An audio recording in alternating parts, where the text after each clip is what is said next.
Good evening, good afternoon, good morning, जिस भी समय ये वीडियो आप देख रहे हैं, मेरा नमस्कार स्वीकार कीजिए। मैं हूं आपका हमराही, आपका दोस्त सैफ। राइट, आज किस टॉपिक की ब्रीफिंग करने वाले हैं? आज हम करेंगे ट्रुथ टेलर लायर टॉपिक की ब्रीफिंग। CSEET का एक टॉपिक है जो सबसे टिपिकल है, जो सबसे समझने में बच्चों को दिक्कत होती है, बट हम उसको स्मूथली समझने की कोशिश करेंगे। ऐसे क्वेश्चंस के पीछे क्या लॉजिक होता है।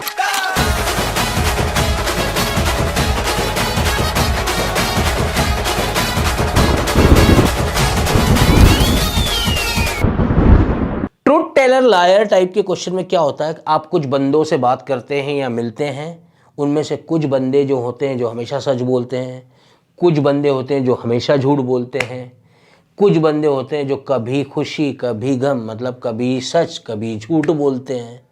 इस तरीके के बंदे होते हैं। उनसे आप कुछ बातें उगलवाते हैं, एक स्टेटमेंट, दो स्टेटमेंट, और फिर उन स्टेटमेंट को ध्यान रख के आपको पता लगाना पड़ता है कि कौन बंदा सच्चा है, कौन झूठा है, कौन बिन पेंदे का लोटा है। बिन पेंदे का लोटा मतलब ऑल्टरनेटर। टेक्निकली इन बंदों को बोलते हैं ट्रुथ टेलर। ट्रुथ टेलर मतलब जो हमेशा सच बोलते हैं, लायर जो हमेशा झूठ बोलते हैं, एंड ऑल्टरनेटर मतलब स्विच करते हैं, सच झूठ सच झूठ। दो स्टेटमेंट देंगे तो एक सच्चा होगा एक झूठा होगा, या पहला झूठा होगा दूसरा सच्चा होगा, कुछ भी हो सकता है, बट एक सच और एक झूठ होगा। ये क्वेश्चन का फॉर्मेट होता है। अब इसमें किस तरीके के क्वेश्चन बनते हैं? थ्योरी में इसका कुछ नहीं है, थ्योरी में बताने लायक आपको यही चीज है। इसका सॉल्व करने का तरीका कैसे है? अजम्पशन बेस्ड क्वेश्चन होते हैं। इसमें हमको मान के चलना पड़ता है कि ये बच्चा सच्चा है, ये बच्चा झूठा है, या ये आदमी ऑल्टरनेटर है। यदि मेरा अजम्पशन गलत जाता है तो फिर मेरा अजम्पशन मैं चेंज करता हूँ, दूसरे पे ढोलता हूँ कि नहीं तू तो झूठा है, दूसरा सच्चा है, तेरे से चालू करता हूँ। वो भी फेल होता है तो फिर तीसरे बच्चे को सच्चा मानता हूँ और उससे चालू करता हूँ। तो ये एल्गोरिथम अपने को चलाते रहना पड़ता है। 2-3 एग्जाम्पल करेंगे आपसे, आपको उसका समझ में आ जाएगा, फिर कभी दिक्कत नहीं आएगी। ओके, पहला एग्जाम्पल सुनिए केवल वर्बली। आप एक आइलैंड पे गए, ठीक है, मिस्टीरियस आइलैंड पे। वहां पे 2 जाति के लोग रहते हैं उस मिस्टीरियस आइलैंड पे। टाइप 1 इज ऑफ अल्फा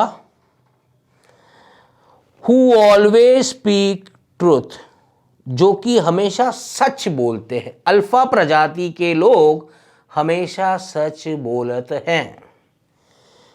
और एक दूसरी टाइप के लोग बीटा, जो कि हमेशा झूठ बोलते हैं, दे ऑलवेज लाई। तो चलिए इसको एक एग्जाम्पल से समझते हैं, जिससे हमें समझ में आ जाएगा कि अप्रोच या एल्गोरिथम क्या होना चाहिए। सपोज आप एक आइलैंड पे गए, मिस्टीरियस आइलैंड पे, वहां पे केवल 2 प्रजाति के लोग रहते हैं। टाइप 1 जो कि अल्फा है, और टाइप 2 जो कि बीटा है। अब ये अल्फा और बीटा की खासियत क्या है? अल्फा टाइप के लोग हमेशा ऐसा ही सवाल पूछते हैं जिसका आंसर यस होता है,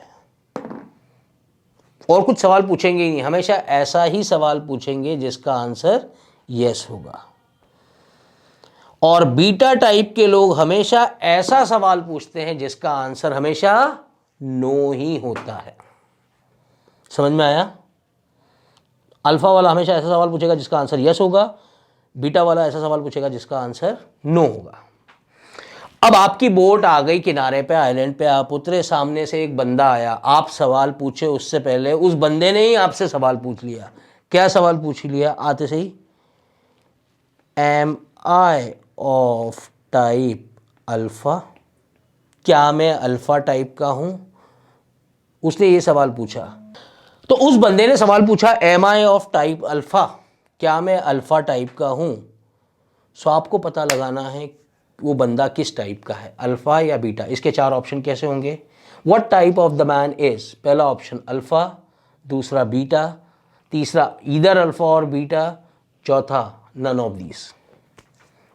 चलिए अब जरा एसेस कर रहा हूं द मोस्ट इंपॉर्टेंट पार्ट। मान लो वो बंदा जो टाइप अल्फा का है, उसने आपसे क्वेश्चन पूछा am I of type alpha, और वो कौन से टाइप का है? अल्फ़ा। तो आंसर क्या होगा? यस, तो अल्फ़ा टाइप का है, मतलब वो अल्फ़ा टाइप का हो सकता है बंदा, क्योंकि वो अल्फ़ा टाइप का होगा तभी वो पूछेगा ना am I of type alpha, तो उसको आंसर यस मिलेगा। हो गया सॉल्व। अब मान लो वो बीटा टाइप का हो सकता है, वो है बीटा टाइप का, बट उसने सवाल पूछा am I of type alpha, उसका आंसर क्या होगा? नहीं, नो, क्योंकि वो कौन से टाइप का है? बीटा, और बीटा वाले कौन सा क्वेश्चन पूछते हैं जिसका आंसर हमेशा नो है, तो उसने जो क्वेश्चन पूछा am I of type alpha, उसका आंसर भी नो होगा। इसका मतलब वो बीटा टाइप का भी हो सकता है। तो ऐसा सवाल पूछने वाला तो उस आइडेंट पे अल्फा भी हो सकता है और बीटा भी हो सकता है, इसीलिए इसका आंसर कौन सा ऑप्शन होगा? थर्ड ऑप्शन, ईदर अल्फा और बीटा। समझ में आया? इसका छोटा भाई आपको मिलता है और वो पूछता है am I of type beta, क्या मैं बीटा टाइप का हूं? अब जरा फर्क देखिए ऊपर वाले और इस वाले सवाल में। क्या मैं बीटा टाइप का हूं? मान लीजिए उसका भाई अल्फा टाइप का है और वो सवाल क्या पूछ रहा है? Am I of type beta, but तू तो अल्फा टाइप का, तो इस सवाल का आंसर हो जाएगा no, because he is of type alpha और पूछ रहा है am I of type beta, answer no हो जाएगा। बट कॉन्ट्राडिक्शन हो गया, क्योंकि अल्फा वाले तो हमेशा ऐसा ही सवाल पूछते हैं जिसका आंसर यस हो, ये नहीं हो सकता। तो क्या वो बीटा टाइप का है? बीटा वाले हमेशा ऐसा सवाल पूछते हैं जिसका आंसर नो हो। उसने पूछा am I of type beta, हाँ भैया तू तो बीटा टाइप का ही है, तो इसका आंसर तो यस हो जाएगा, मतलब वो बीटा टाइप का भी नहीं है। मतलब ऐसा बेवकूफ़ी भरा सवाल उस आइलैंड पे कोई पूछ ही नहीं सकता। ऐसे सवाल के चार ऑप्शन क्या होंगे?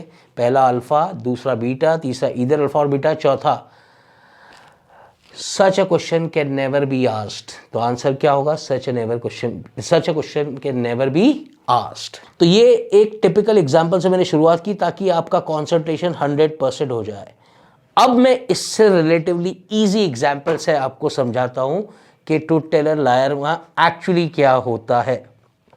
Late me take another example. चलिए, आपकी स्क्रीन पे एक सवाल है, टॉप पे देखिए, जो हाईलाइटेड पोर्शन दिख रहा है ये वाला क्वेश्चन देखिए। ये हम क्वेश्चन सॉल्व करते हैं जिससे आपको पूरी थ्योरी क्लियर हो जाएगी कि ट्रूथ टेलर लायर में चलता क्या है। Among three persons A B C, one is truth teller, one is liar and other is alternator. एक ट्रूथ टेलर है, एक लायर है, एक ऑल्टरनेटर है। ए बी सी तीन लोग में से आपको डिसाइड करना है कौन सा ट्रूथ टेलर है, कौन सा लायर, ऑल्टरनेटर है। ये बड़ी आराम से आपको समझ में आ जाएगा और ज्यादातर क्वेश्चन आपको इस तरीके के आने हैं। ए दो स्टेटमेंट देता है, I am not liar, C is a liar. B बोलता है I am liar, A is a truth teller. C बोलता है I am alternator, B is a liar. Find out who among them is truth teller, liar and alternator. अब मैं जो assumption की बात कर रहा था, हम ए को मान के चलते हैं ट्रूथ टेलर। यदि मेरा अजम्पशन फेल होगा तो फिर हम बी को ट्रूथ टेलर मानेंगे, और वो भी फेल हुआ तो फिर सी को ट्रूथ टेलर मानेंगे और उसके हिसाब से काम करेंगे। यदि मैं ए को ट्रूथ टेलर मान रहा हूं, मतलब इसके दोनों स्टेटमेंट सही होने चाहिए, isn't it? Let's see. A का पहला statement, I am not a liar, मैं झूठा नहीं हूं, बिल्कुल सच बोल रहा है क्योंकि वो तो ट्रूथ टेलर है। पहला स्टेटमेंट सही। दूसरा भी सही होना चाहिए। दूसरा क्या बोल रहा है? सी इज अ लायर। चलिए, मैंने मानी ए की बात कि तू सच बोल रहा है, तो सी लायर है। तो ए ट्रूथ टेलर है, सी लायर है, तो बी ऑल्टरनेटर हो जाएगा। यदि ए की बात में सच्चाई है जरा सी भी, तो ये सच होगा। चलिए, अब आते हैं बी और सी पे। बी क्योंकि ऑल्टरनेटर है तो उसका एक स्टेटमेंट झूठा और एक स्टेटमेंट सच्चा होना चाहिए। जरा उसके स्टेटमेंट्स को असेस करते हैं। बी का पहला statement, I am the liar, मैं झूठा हूं, नहीं, तो ऑल्टरनेटर है, तो ये झूठ हो गया। तो दूसरा स्टेटमेंट उसका सच होना चाहिए। दूसरा स्टेटमेंट क्या है? A is truth teller, A truth teller है, ये सच है, ए ट्रूथ टेलर है, बिल्कुल सही है। तो इसको ट्रूथ टेलर मानते हैं, तो ये ऑल्टरनेटर आता है। अब क्या सी लायर सिद्ध होता है? क्या सी के दोनों स्टेटमेंट गलत है? जरा पढ़ो मेरे पढ़ाने के पहले। आई एम दी ऑल्टरनेटर, मैं ऑल्टरनेटर हूं, नहीं तू तो लायर है, ये गलत। B is a liar, B alternator है, बी लायर नहीं है, तो तू तो पक्के में झूठा है, तेरे तो दोनों स्टेटमेंट गलत है। मतलब तीनों कंडीशन सेटिस्फाई हो रही है, मतलब मेरा अजम्पशन बिल्कुल सही है कि ए ट्रूथ टेलर है, बी ऑल्टरनेटर है और सी लायर है। फॉर्चुनेटली यहाँ पे पहली बार में ही मिल गया। एक आध कंडीशन फेल होती तो फिर हमें ए को छोड़ के बी को ट्रूथ टेलर मानना पड़ता, वो भी फेल होती तो फिर हमको अल्टीमेटली सी को मानना पड़ता। इस ब्रीफ सेशन में मैंने आपको एक आइडिया देने की कोशिश की है कि ट्रूथ टेलर लायर कैसे होते हैं। एग्जाम्पल, मेन सेशन में आइए, मुझसे मिलिए, इंटरेक्ट कीजिए, ढेर सारे एग्जाम्पल के साथ ये पूरी टॉपिक आपके दिमाग में परमानेंटली घुसा दूंगा। ऐसा घुसा दूंगा कि दूसरा टॉपिक और ठूसोगे तो भी ये तो बाहर नहीं आएगा।